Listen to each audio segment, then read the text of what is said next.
plein hiver 1873, au cœur des montagnes sauvages de San Juan, dans le Colorado, 6 hommes, dont Alfred Packer, s'élancèrent dans une quête fiévreuse vers l'or. Ils rêvaient de fortune rapide, ignorant que la nature allait transformer leurs rêves en cauchemar absolu.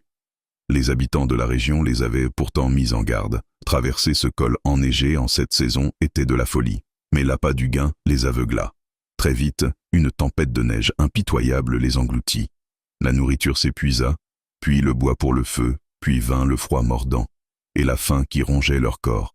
Après des mois de silence terrifiant, Alfred Packer réapparut seul dans un campement voisin. Il était en vie, en relativement bonne santé, avec un peu d'argent et quelques pépites dans les poches. On lui demanda immédiatement. « Et tes 5 compagnons ?» Il répondit d'une voix tremblante. « Ils sont morts, tous morts de froid et de faim. J'ai survécu par miracle. » Mais la vérité ne tarda pas à éclater. Une nuit, ivre, il s'effondra devant un inconnu et lâcha ces mots glaçants. « J'ai dû les manger, c'était le seul moyen de survivre. » La police l'arrêta sur le champ. En fouillant les montagnes, les enquêteurs découvrirent les restes des 5 hommes, des squelettes soigneusement découpés, la chair arrachée, des marques nettes de couteaux sur les os. Le couteau en question fut retrouvé sur Packer. Lors de l'enquête, il avoua avoir tué certains de ses compagnons en légitime défense.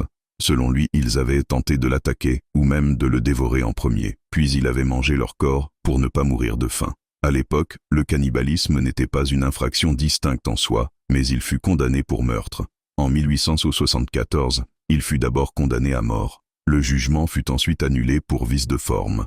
Lors d'un second procès en 1883, il écopa de 40 ans de prison. Il n'en purgea que 18, libéré sur parole en 1901 pour bonne conduite. Il mourut paisiblement en 1907. Aujourd'hui encore, l'histoire d'Alfred Packer reste l'une des plus effrayantes et des plus étranges du Far West américain. Une tragédie de survie poussée à l'extrême où la faim transforma un homme en monstre.